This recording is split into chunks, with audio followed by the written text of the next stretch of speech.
Hey guys, what's going on? Sifu Greg here with the Authentic Shaolin Kung Fu School. Today on Mythbusters, does Kung Fu hang with those MMA guys? Let's find out.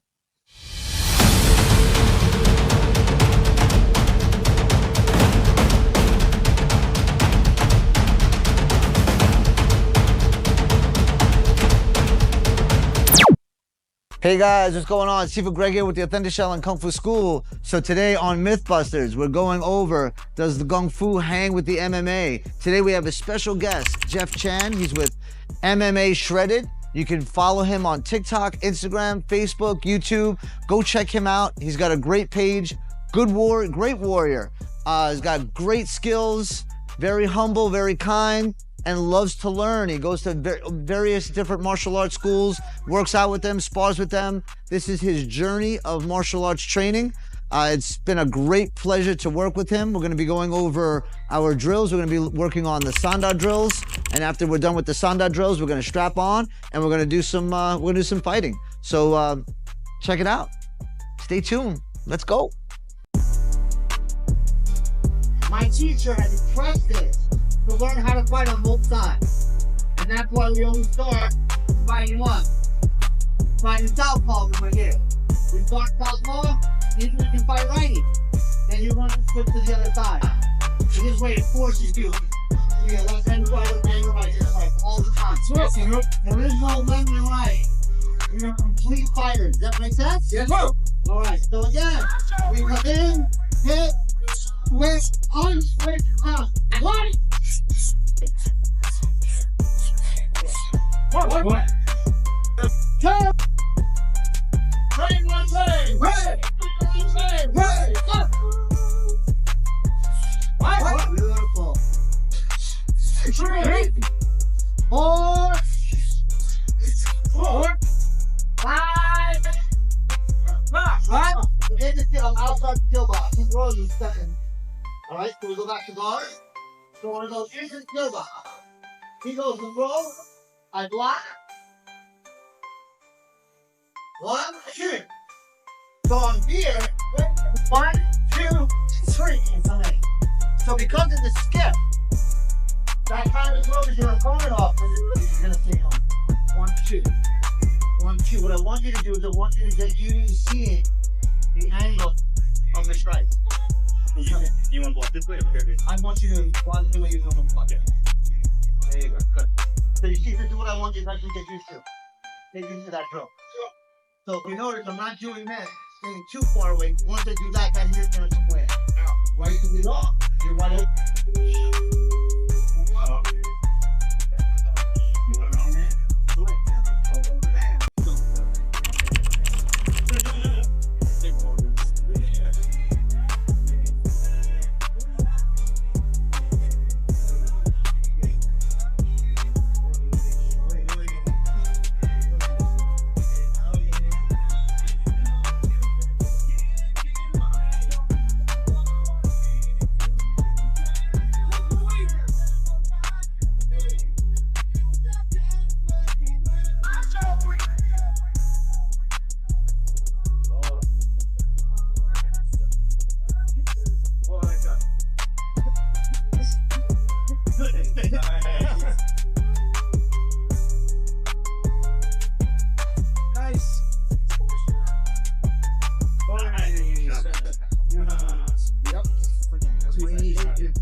Let's go, Sifu!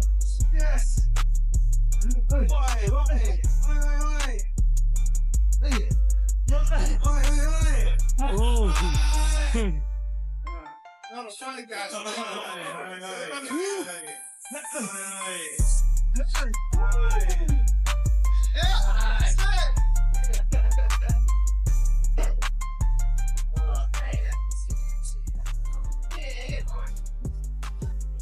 From free sparring, we understand that the term Lei Tai is the older version, right, of Sanda, and the Lei Tai platform fighting was way more traditional, and people would take their styles and they would pit their styles against other stylists, other forms of martial arts in the community. Right, it was done on a Lei Tai platform, a Lei Tai, which means it was 4 feet above the ground, and it was on a small, maybe a 5 by 5, maybe a 10 by 10. Don't really know exactly the measurements of the Lei Tai originally, right? Because it was in the center hub of the community, right? So back then, the center hub of the community, where everything happened, and the Lei Tai fighting, people challenging each other. So all these techniques and all these drills were utilized and pressure tested, right? We have to understand that the four major aspects of Sanda fighting is Ti, Da, Na, Shui, right? So we understand that Ti means to kick. So Ti, Da. Da is punching. Na is to lock, right? To put your opponents into lock and to seizing and locking techniques. Na and Shui. Shui is to throw, right? So the four major components in Sanda should be Ti, Da, Na, Shui. And when we're utilizing these techniques, we utilize our system. We understand that our system is run a specific way. So when we're training and we're drilling our techniques, the forms don't teach us how to fight. The forms give us theory and principles and how our system is run. It teaches us to keep the left foot on the left side, the right foot on the right side. Teaches us balance. It teaches us transitional movements. It teaches us how to really learn how to torque our hips to get as much power as possible.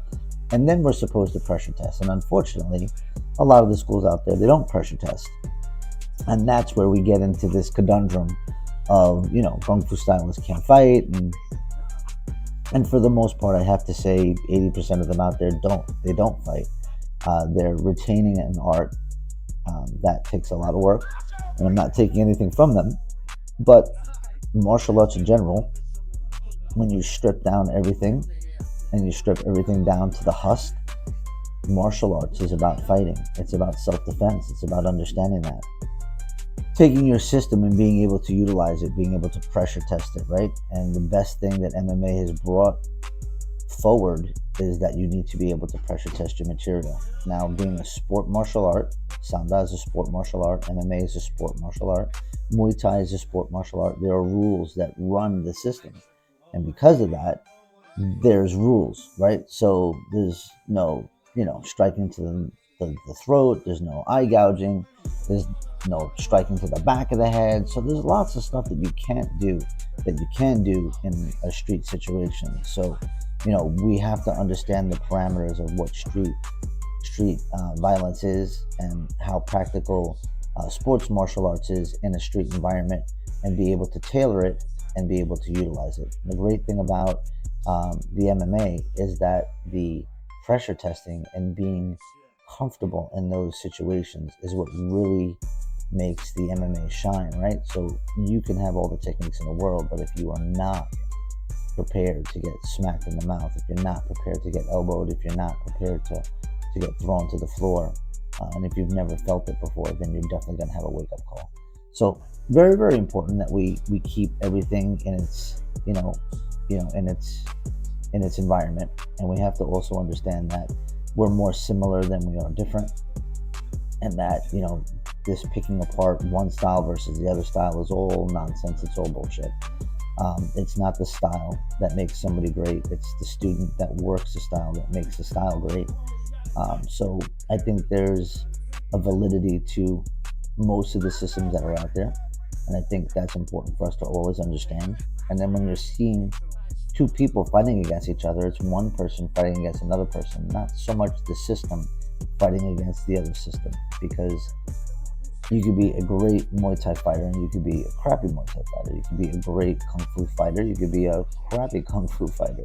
You could be a great MMA fighter and you could be a crappy MMA fighter, right? So it's not so much the systems, but the people itself. And as long as we understand that, and as long as we really put that into perspective, then it's more of an uplifting of our system and our styles, and we can help each other grow.